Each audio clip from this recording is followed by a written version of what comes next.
O Vasco é finalista da Copa do Brasil.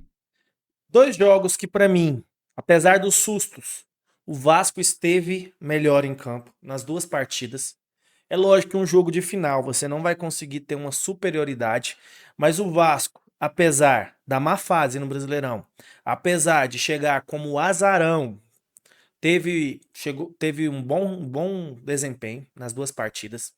Na partida de ontem, inclusive, até o Fernando Diniz diz isso, na partida de ontem, o Vasco teve um desempenho melhor do que na última partida que ganhou.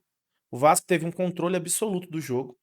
Na hora que a gente está assistindo o jogo, a gente não consegue ter essa tranquilidade, porque a gente está ali nervoso, no calor da emoção. Mas se você analisando friamente depois a partida, vendo, eu revi a partida pela Amazon durante a madrugada, eu vi que o Léo Jardim quase não fez defesas durante a partida. Na primeira decisão também, o Léo Jardim não fez grandes defesas. O Fluminense chegou naquele primeiro jogo no gol com um erro do Léo Jardim, que deixou, quase foi expulso naquele lance, numa falha bizonha de saída de bola. Inclusive, isso aí é uma coisa que o Léo Jardim tem que tomar muito cuidado. É o que separa ele de ser um goleiro nível seleção assim 100%. Porque se o Léo Jardim começar a sair com mais segurança, ele é um goleiro para brigar ali por uma vaga na seleção. Eu acho que falta um pouquinho pro Léo Jardim é passar essa segurança na saída de bola. Quando ele precisa sair do gol também, ele não passa muita segurança. É fato que ele tem melhorado com a bola no pé, o Diniz tem trabalhado isso com ele, mas ainda não me passa segurança. Mas depois a gente vai falar de Léo Jardim. Então, naquele jogo, a gente poderia ter saído mal, mas por uma falha individual, e depois aquele lance da jogada ensaiada ali que o Fluminense fez, a bola desviou, né? Então foi assim, foi um lance, uma fatalidade, foi uma falta de atenção também, mas tudo começou com aquele lance. Depois daquele lance que o Léo Jardim saiu estabanado, saiu o gol. Depois disso, no segundo tempo, o Vasco controlou as ações do jogo e não correu riscos. Ontem o Vasco começou melhor, depois ali teve um segundo tempo, alguns momentos ali que o Vasco cansou, isso é normal. No segundo tempo, novamente o Vasco teve melhor. O, o, o Fábio mostrou que com 45 anos ele é um dos melhores goleiros do Brasil. Para mim é um goleiro que, se falasse que é um goleiro, tirando o fator pênaltis, que ele não é um grande goleiro nos pênaltis, apesar de ter pegado um ontem, mas tirando isso, o Fábio é um goleiro muito seguro. É um goleiro que para mim poderia brigar até por uma vaga na seleção titular. O Fábio com 45, o que esse cara faz com 45 anos é absurdo. Olha as bolas que aquele cara pegou no ângulo. Se o Fábio não tivesse feito aqueles dois milagres, ontem a gente tinha vencido por 2-1, tranquilo. 2 ou 3-1, porque o Fábio ontem fez muitos milagres. Então, assim, se você pegar, eu não lembro, revi o jogo, não vi nenhuma grande defesa do Léo Jardim durante o jogo, ele não precisou fazer nenhuma grande defesa. O gol foi uma fatalidade do Paulo Henrique, é um erro que não pode cometer, porque foi um desespero ali, porque ele estava livre, não tinha ninguém na marcação dele, foi mais um desespero mesmo, não sei para onde ele foi tirar essa bola e jogou lá dentro do gol. É um erro que poderia ter custado uma vaga na classificação da Copa do Brasil. E o que me irrita muito no time do Vasco, não sei se vocês concordam, é que o Vasco sempre entrega alguma coisa para o adversário. O Vasco parece que ele não toma gols normais igual as outras equipes. O Vasco sempre está entregando alguma coisa. No último jogo foi aquele lance que a gente sabe. Ontem, um gol contra. Muitas vezes é o Hugo Moura sendo expulso, é o Hugo Moura fazendo gol contra também. Então, é um ponto que pode pesar em desfavor do Vasco.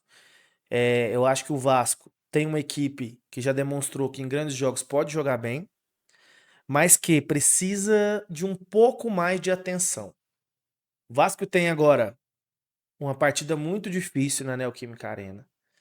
Nós vascaínos sabemos de todo o retrospecto do Vasco na Neoquímica Arena. A gente sabe que o Vasco muitas vezes já vai para lá como derrotado, mas eu acredito que num jogo com um peso desse tamanho, igual um jogo de Copa do Brasil, o, a equipe não vai entrar desatenta. Eu creio que não vai entrar também com esse clima, já perdeu, porque no Brasileirão parece que quando o Vasco vai jogar na Neoquímica Arena, quando o Vasco vai jogar contra o Palmeiras, parece que o Vasco já entra derrotado. Não sei se vocês têm essa mesma percepção que o Vasco quando vai entrar, quando vai jogar em São Paulo, tirando contra o São Paulo e contra o Santos, o Vasco já entra totalmente derrotado, parece que é só protocolar. Isso me incomoda muito. Porque eu não sei se isso é lá dentro que já começa a falar, ó, nós não ganha, nós não ganha, nós não ganha. Mas que os jogadores já entram com o espírito derrotado. Eu acho que isso vai fazer muita diferença. O que vai, pra mim, definir essa final é o primeiro jogo. Porque se o Vasco conseguir sair com um empate de lá e o segundo tempo o Maracanã lotado, segundo jogo, o Maracanã vai estar lotado, empanturrado de vascaíno. Então, e o que vai definir se os vascaínos vão empanturrar o Maracanã, é o primeiro jogo.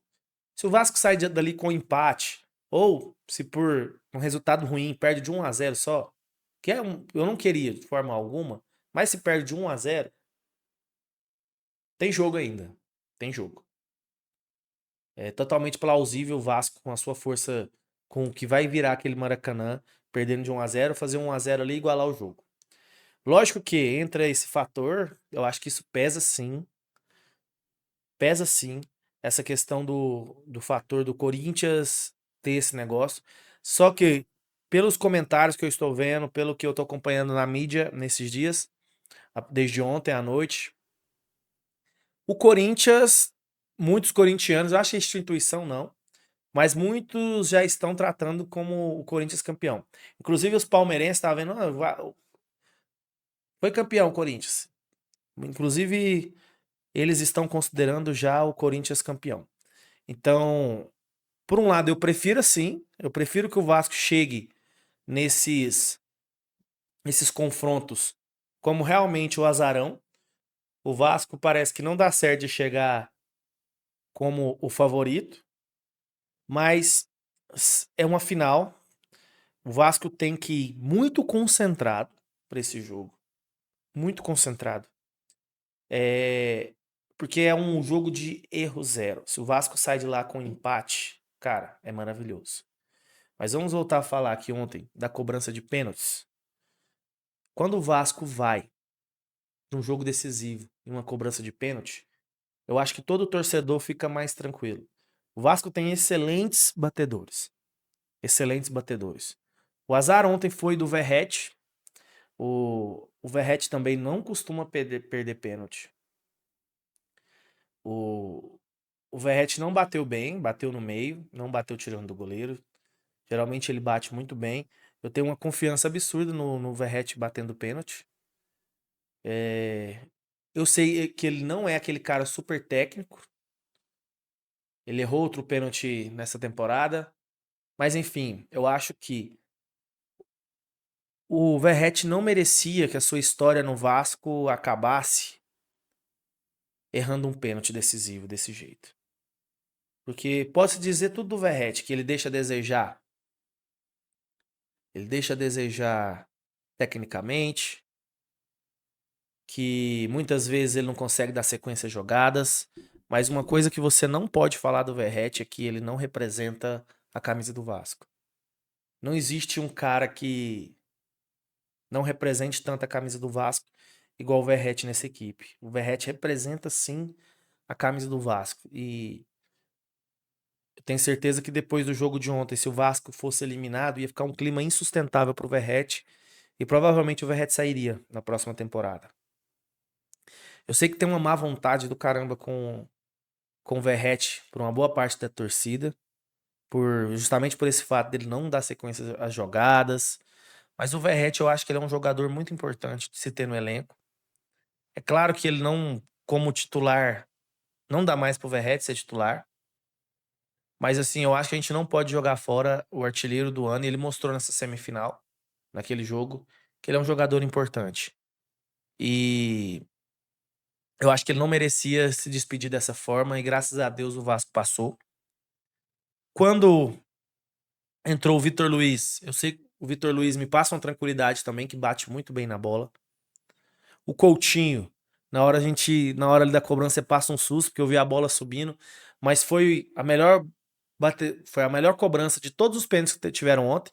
Você pegar do Corinthians e Cruzeiro e ontem do Vasco e Fluminense, ninguém bateu um pênalti com aquela categoria que o Coutinho bateu. Foi a melhor batida de todas, mas ali na hora a gente passa mesmo um medo, porque você vê aquela bola subindo e você fala, caralho, foi muito bem. O Canóbio, o Canóbio, a gente viu a semana toda a torcida do Fluminense e a mídia falando sobre o Canóbio. Ah, porque o Vasco ganhou a primeira, mas o Fluminense não teve o Canóbio. Ah, porque o Canóbio volta na próxima partida. Ah, porque o Canóbio é, é o Messi uruguaio. Parecia que o Canóbio era realmente o Messi uruguaio. Quem acompanha as partidas do Fluminense, eu assisto muitas partidas do Fluminense, eu sei que o Canóbio é um bom jogador, mas, cara, o Canóbio, ele não é um jogador decisivo, ele não é um jogador que tem uma boa finalização. O Canóbio é um jogador que entrega muito taticamente, ele ajuda muito na defesa, ele corre muito. Isso a gente tem, é um ponto positivo do Canóbio. Mas se eu tivesse o Canóbio no meu time, eu não confiaria no Canóbio numa cobrança de pênalti. E eu não vejo o Canóbio como um jogador que decide jogos. Ainda, inclusive, teve uma matéria do GE que era senhor mata-mata, que não sei o quê. Não sei, o ano passado, o Canóbio errou um pênalti contra o mesmo Léo Jardim. Não errou. O Léo Jardim pegou o pênalti do Canóbio.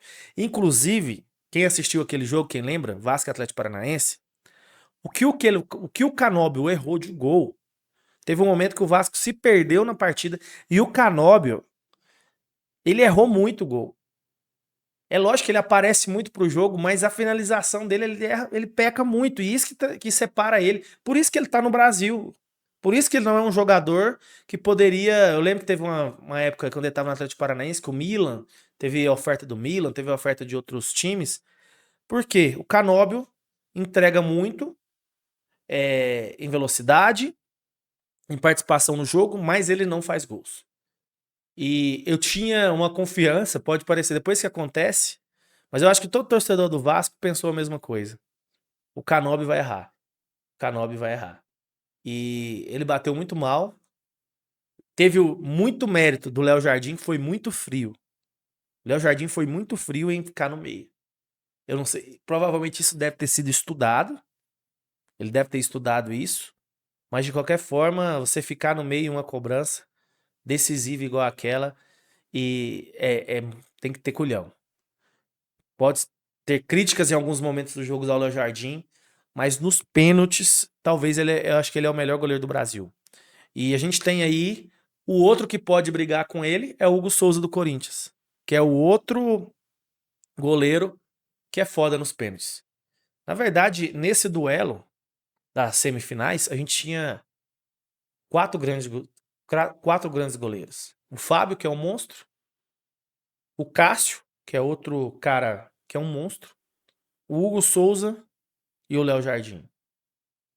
Desses quatro, durante a partida, eu ainda acho que o Fábio tá um pouquinho acima do Léo Jardim, do Hugo Souza, do Cássio. Eu sou muito fã do Fábio, particularmente. Mas agora, quando você entra pros pênaltis, aí o Fábio já é o último da lista pra mim.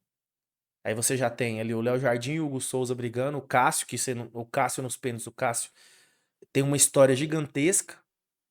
É o Cássio, não tem como falar outra coisa. Não pode. É um dos caras que mais pegou pênalti, que mais ia pegando pênalti aí durante de 2010 pra cá foi o Cássio. Mas hoje ele não tem vivido essa melhor fase da carreira dele, o Cássio. Mas enfim, o Léo Jardim. Na cobrança de pênalti, o Léo Jardim, um ou dois pênaltis vai pegar. Isso é um fato. Então, o que pode decidir esse jogo, olhando pelo lado do Corinthians, talvez o Corinthians tenha um elenco melhor do que o do Vasco, mas se você for olhar time a time, eu acho que é bem pareio. Se você for brigar Hugo Souza e Léo Jardim, eu acho que são dois goleiros do mesmo nível. O Vasco tem o Coutinho, o Corinthians tem o Memphis. O Memphis O Memphis no Corinthians ele tem mais poder de decisão do que o Coutinho no Vasco. Esse é um fator que pode pesar. Agora, se você pega ali no ataque, o Vasco tem bons jogadores. O Andrés Gomes, a partida as duas partidas que o Andrés Gomes fez nessas semifinais foram partidas de jogador de Europa. Foram partidas de jogador que joga no Chelsea, que joga no PSG da vida. A partida do o Galvão Bueno ele ficou impressionado com o Andrés Gomes. O que esse cara jogou, o que esse cara correu, o que esse cara se doou. Eu acho que o Corinthians não tem no ataque dois caras igual o Ryan e o Andrés Gomes. Porque assim, o Yuri Alberto ele é um cara que ele pode decidir o jogo. Negativamente e positivamente. Ele pode decidir das duas formas. É igual passou muito batido o Yuri Alberto, ele errou o pênalti. Mais uma vez. Aquele outro contra o Flamengo, ele errou o pênalti. Ele errou vários gols. Mas aí ele faz e a torcida do Corinthians abraça ele. Ele é um cara muito querido pela torcida do Corinthians. Porque se ele não fosse tão querido, ontem a eliminação poderia sair das costas do Yuri Alberto. E o Corinthians ontem deu uma sorte gigantesca, porque aqui, o que o Gabigol, o pênalti que o Gabigol bateu ontem, cara, aquilo ali é... Se eu fosse cruzeirense, eu já ia estar fazendo campanha pra mandar esse cara embora, pra ele nunca mais pisar no CT do Cruzeiro. Porque foi totalmente descompromissado. O mesmo Gabigol que já apareceu com cerveja na mão e camisa do Corinthians, eu não sei nem se aquilo ali não foi entregado. Eu não sei. Porque parece que ele realmente recuou pro goleiro. E assim, chega ao fim, né, a carreira do Gabigol. O torcedor de clube que ainda se ilude com Gabigol no seu time, em plenos 2025, depois de tudo que ele fez, torcedor que ainda se ilude com Gabigol. Mas enfim, nós estamos aqui para falar de Vasco. Então a gente tem quarta-feira, às 9h30, Corinthians e Vasco. E domingo, às 18h30, né? Não, deixa eu ver aqui. Deixa eu ver aqui só o horário certinho. Às 18h30, jogo 2, no Maracanã, confirmado. No Maracanã, a gente tem o segundo jogo da semifinal. Então, boa sorte pra gente. Que o Vasco entre concentrado. Que o Vasco faça. O jogo mais importante é o da quarta-feira pra mim. É o jogo mais... Lógico que os dois jogos são importantes. Mas o jogo da quarta-feira vai definir muita coisa. Porque o Vasco não pode entrar quarta-feira com a postura que já entrou em outros jogos. Tem que ser atenção máxima, porque o Corinthians é muito forte em sua casa. É fato também que o Corinthians esse ano não conseguiu exercer tanto o fator casa, da mesma forma que o Vasco, que sempre é muito forte em São Januário, esse ano não conseguiu exercer o fator casa. Essa foi uma das piores temporadas da história do Vasco em São Januário. Inclusive o Diniz, ontem no final, ele disse que o gramado do Maracanã tá melhor pro estilo de jogo do Vasco. Inclusive, já ia se começar ali, depois do jogo já se começou. Alguns, tem que jogar em São Januário. Os próprios jogadores, quem assistiu a coletiva, o Diniz falou, e o Léo Jardim também falou isso, os próprios jogadores escolheram jogar no Maracanã. E o Vasco não pode se apequenar e não jogar no Maracanã. Eu amo São Januário, é o nosso estádio, é a nossa casa, mas um jogo desse é jogo para 70 mil pessoas. É jogo para 65 mil vascaínos pulsando no Maracanã. É jogo que famílias querem viajar para assistir o Vasco. E São Januário, ele não proporciona isso. Uma final de Copa do Brasil para 22 mil pessoas é muito pouco. É muito pouco. Se fosse ali um Vasco e Flamengo, se fosse um Vasco e Fluminense, eu até diria que poderia ser em São Januário para a gente poder ter o nosso mando. Mas ali o Vasco se habituou a jogar Com o Diniz, o Vasco jogou bem no Maracanã. O Vasco empatou com o Flamengo em 1-1. O Vasco ganhou 2 do Fluminense e perdeu ontem, mas uma derrota com sabor vitorioso que a gente passou nos pênaltis. Então, o Vasco esse ano ele se deu bem no Maracanã. Eu não lembro no Campeonato Carioca, que pode ter acontecido antes, mas do recorte do Brasileirão nesse final de ano, com o Diniz, o Vasco se deu bem jogando no Maracanã. Então, é jogo sim pro Maracanã. Se o Vasco conseguir um empate ali, se o Vasco consegue um empate na quarta-feira, o Maracanã vai ser estrondoso. E que os deuses do futebol e que nosso bom Deus esteja olhando pro Vasco e abençoe para que a gente possa ter. O Vasco merece, sabe? O Vasco merece, porque tem muita gente que torce pro Vasco e não viu um título do Vasco. Eu tenho 32 anos, graças a Deus eu vi 5 títulos do Vasco. Alguns eu era muito pequeno, isso é verdade. Viu a Libertadores de 98, eu tinha 5 anos. Os títulos ali de 2000, eu lembro vagamente também. Eu lembro que meus primos eram vascaínos e meus tios flamenguistas, eu lembro de assistir com eles, mas eu não entendia tanto de futebol. 2011 foi o título que eu acompanhei, que eu segui. Então, a torcida do Vasco tem. Eu sou barbeiro, quem não sabe, eu sou barbeiro também. Vai uns vascaínos lá com 16, 17 anos. Esses caras nunca viram o Vasco ser campeão de nada. Se brincar nem de carioca, esses caras nunca viram o Vasco ser campeão. E o Vasco merece. O Vasco precisa. Por isso que esses jogadores, eles sabem da responsabilidade que eles têm, que é de entrar em campo representando esses milhões de torcedores que sempre apoiam. Então, que a gente consiga um bom resultado na quarta-feira para dar esse primeiro passo em busca desse título. Beleza? Valeu, boa sorte para nós. Se você chegou até aqui, comenta alguma coisa aí no final, comenta Vasco, comenta Seremos, comenta o que você quiser. Discorda de mim, concorda, o que você quiser falar, mas deixa ali uma curtidinha, inscreva no canal e deixa o seu comentário, beleza? Valeu, bom Vasco!